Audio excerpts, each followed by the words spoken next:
Hello, folks. Welcome to Primetime Pioneer. I'm Randy, your host. Here's Tyler Pink Hat Willoughby.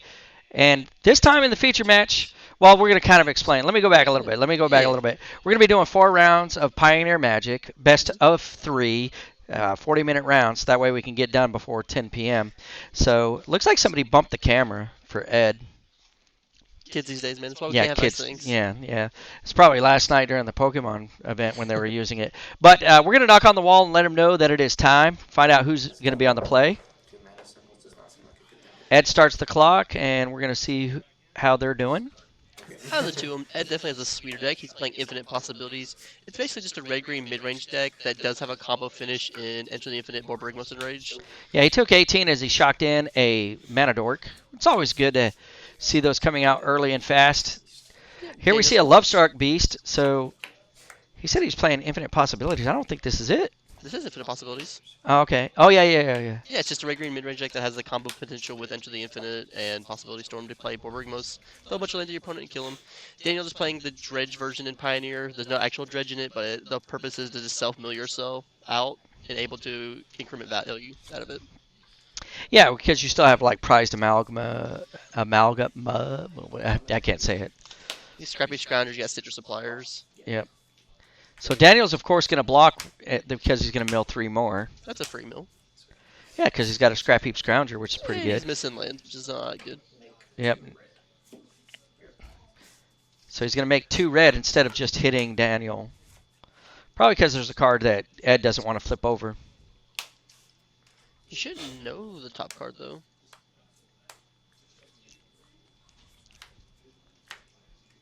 What would he know it from? He hasn't scryed. Exactly. He just decided to just...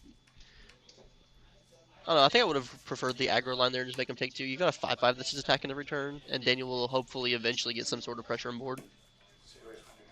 So Satyr Wayfinder is going to mill him. So Narcomoeba is going to trigger 2 Narcomoebas. So he's going to get blockers for days, and he gets to return a land to his hand. But he didn't hit a land. Does he have an Amalgam in grave? No, I don't think so. No Amalgama. He's got him in his hand though. He's probably going to play a Stitcher Supplier next turn, but he's got blockers, which is a good thing. Man, if he has a land and an adventure, Ed could just kill Daniel this turn. Oh, by ticking up for Infinite Possibilities? Yeah. Oh, he doesn't even need a land. If he has a sorcery, he's dead. So Daniel's going to take 5. Here comes Infinite Possibilities. Possibility Storm. Or Possibility Storm. Yeah, I'm sorry. Yep, Daniel has to... We got a reader. Ooh, Ed does not have the sorcery to follow it up with, though. I don't know why the artwork's missing on this card. I'm actually curious why Ed chose to play it. I usually wait until I have the combo before I play the Possibility Storm. Because you literally just have no idea what your opponent's going to play into. Different named creature? No, just has to share type. You're right. I was going to play, but I got stuck on some paperwork, and it was even there, Hunter, so I am not playing. But this is what Possibility Storm says. Whenever you cast a spell from your hand... Ooh, looks like we're going Possibility Storm from a Stitcher Supplier into a... He would have really liked to have milled those 3. Yep. Wow. Grimog Angler, that's pretty big. Hey, that's an upgrade. Turn your 1/2 into a 5/5. Shuffle those up and put them at the bottom.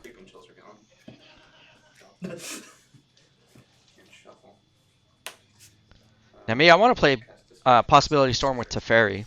You get a different sorcery. And this is from hand. Yeah, look at that. Daniel correcting Ed because he's casting it from the graveyard, not from the hand. For those Commander players out there, the only reason people know that reference because if you can still cast your Commander from exile or from your command zone. Yeah, Ed going down to 15 here. Come on, show him the sorcery. Do it. He's got a creature, so question is, can he? He needed a sorcery for sure. There's a land. He's going to deal 2 to Daniel. It's going to go down to 11. Could still get in with the Lovestruck Beast, but he risks losing it to... Ooh, Questing Beast seems pretty Not good. a bad hit. Not a bad hit at all. No problem with that attacking in with haste. Putting pressure on the board. This is actually still anybody's game. That's one of the cool things about Possibility Storm is that like you can just get lucky and just win. Daniel's going to take 4 going down to 7. Now here's the thing. He's got to get something at Chandra. I would probably take the 2 Narcomoebas, because if Chandra ults, casting a spell and casting another spell triggers Chandra's emblem twice with possibility. Well, there's no Storm. reason not to attack with the Narcomoeba because they can't block Yep. the Questing Beast.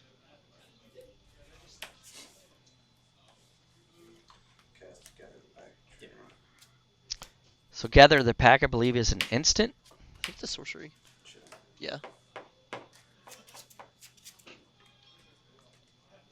This is a exile. It's not exile. Yeah. But gather the pack was the bottom. Yeah, Creeping Chill's being cast. Yeah. It's not good. It feels like the same as you would dredge it right there. Yeah. He knows where it belongs. It belongs in exile. Looks like he's going to take 2 from the Overgrown Tomb, going down to 8. He might be able to Grisly Salvage. If he's playing Assassin's Trophy, he could Grisly Salvage into an Assassin's Trophy. Yeah, that'd be pretty okay. Well, Assassin's Trophy's an instant. Yeah, Grisly Salvage. Oh, is okay. instant. Yeah, you're right. Oh, but he can do it at instant speed. Ooh, I don't like this line because Yeah. isn't Chandra's ult 7? It might be 8. No, it was 7. He just conceded. He just realized he forgot to attack. Yep. So you have the new Dream. Oh, what is the Dream name? Trawler. No, not Dream Trawler, but Shepherd. Nightmare Shepherd. So Nightmare Shepherd with Blood for Bones, sacking your creatures. You're going to get a token, be able to bring that creature back to your hand. So imagine this. And he brought in the Graph Digger's Cage. Yeah, which is best piece of gasoline that he could get against Daniel. Daniel's like, I forgot my Assassin's trophies. Try to beat you down with this 1/1. 17 turn clock. How do I win? Daniel asks, how do I win? You don't. Very easy solution. Oh, Fatal Push. There you go. Get him. Well, he really needs to. Alright, there's the Satyr Wayfinder. That'll get you into the land. Yeah, his clock's picked up. Now it's on an 8-turn clock.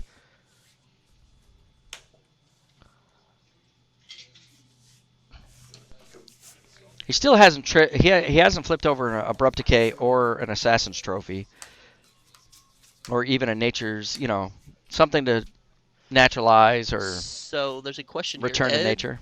has a Lovestruck Beast in his hand. Oh, look at that! He brought in the Domri.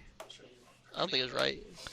But so Ed has a Lovestruck Beast in his hand. I think he's gonna opt to not play it in order to keep it for the combo. Maybe, but when you're sitting there getting beat down. Dude.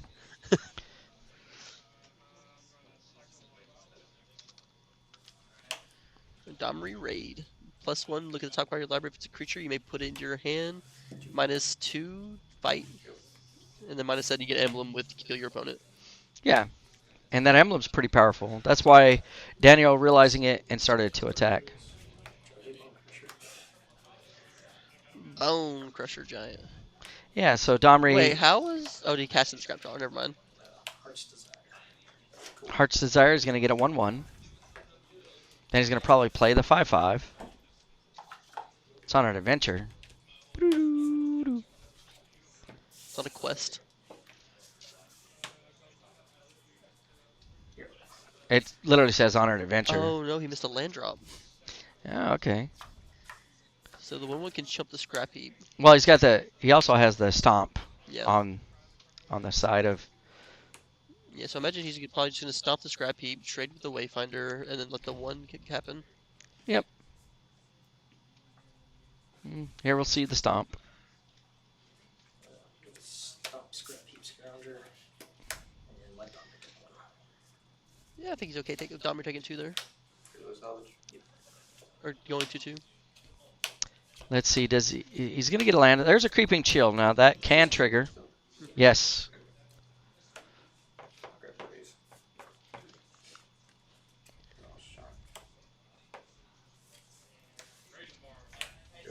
Oof. Hard casting an Archamoeba. It ain't pretty, but it gets the job done. No, it's not getting the job done.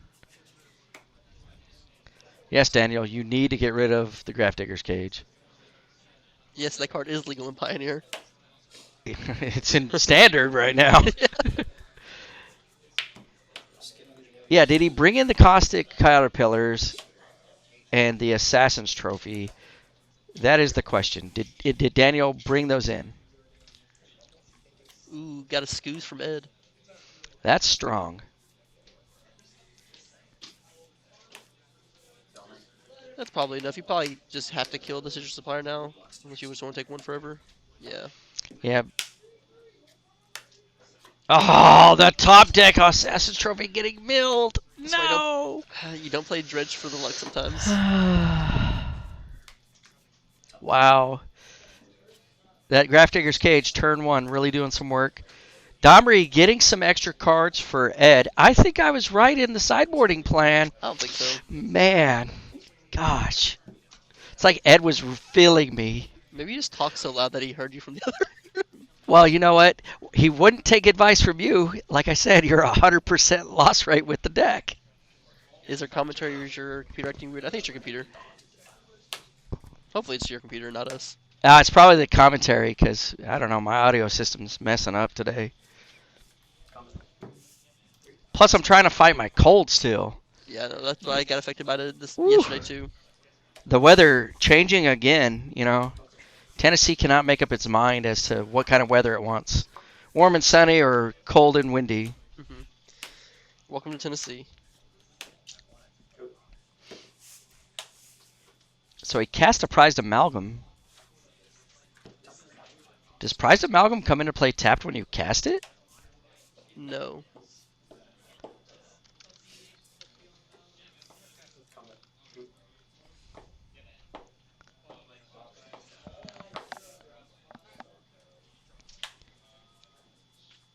Yeah, I'm gonna ask him if he meant because he casted it.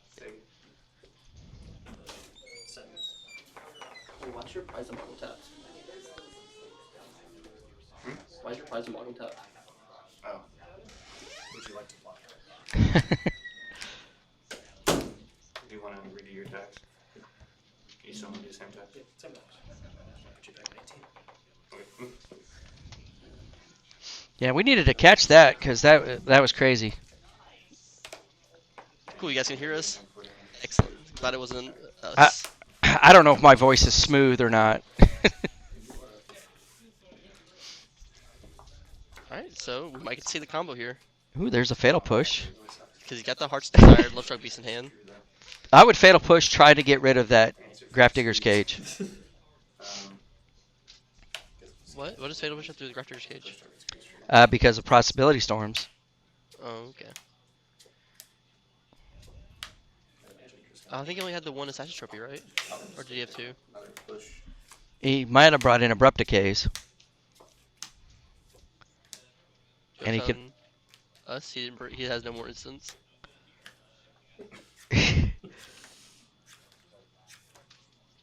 Oh, Grisly Salvage. Grisly Salvage. Yikes. Daniel says, that sucks.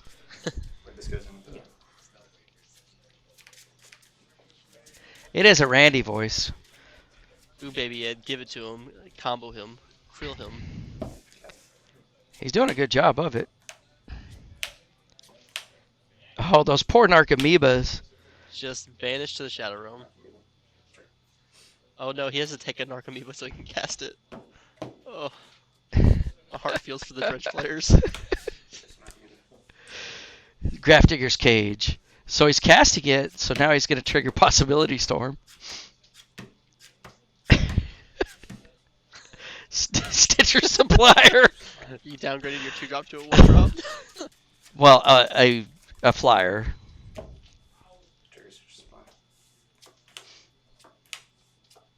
Hey, Creepy Ooh, Chill. he does get to Creeping Chill.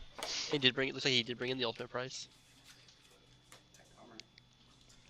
I'm totally off on their life totals. Do it to him, Ed. Yes.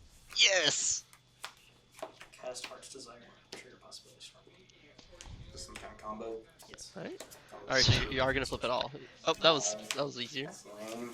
Oh, let him. Oh no! Let him do the combo. Let him do the combo. Before I can see. Cast into the infinite. Yes. Yes. Draw cards equal to my deck. Put this on mine. Anytime I can see Borborygmos Enraged in play, it brings me true happiness, you know. No. And then he's just gonna pitch a bunch of lands. So there's the combo from Ed. Ah, yes. Ah. My aching soul. He could play it better than you. I guess that's why He goes to that. sideboarded correctly too. I don't think about that. He's also playing the Stonecoil Serpent over the Walking. So why would you bring in 5 drops over a 3 drop that fights all of Daniel's little dorks? Because it has haste and it kills him. Why would you bring in a 5 drop versus the 3 drop Planeswalker, which is really, I think he only had 1, Yeah. and he had Chandra. So if he has Possibility Storm, he can get Chandra or Domri. And Domri is card advantage because you get to look at the top card. If it's creature card, put it in your hand. But just as like a card draw, because you don't really want to fight too many of his creatures.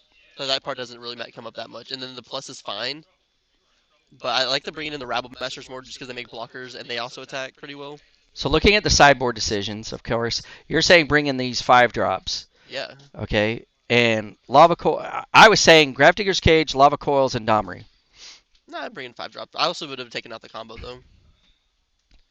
Well, Ed's creatures are already bigger than anything Dan was bringing in. Well, he's Gurmag Anglers, so they're even. Well, yeah, so 5/5s, but these are just as big and faster to cast. Yeah, so that's what I'm saying. You just This does not kill a Grimmog Angler, Yeah, but it kills everything else, and also kills Dan. which if Dan has 2 Narcomoebas which have flying, he gets to you get to kill one by exerting it, and then he Also, gets to block the other one. Glorybringer is also just one of the best cards in Pioneer, so you should always just have them in. The card's so good. Okay, well, you know. You're right. Tyler is just wrong. What do you know? A guy who also doesn't play Magic is telling another person that doesn't play Magic that the person who does play Magic is wrong. Well, anyway, we'll be back for round 2, so stay tuned. You're watching Primetime Pioneer here at Frontline Games. Stay tuned.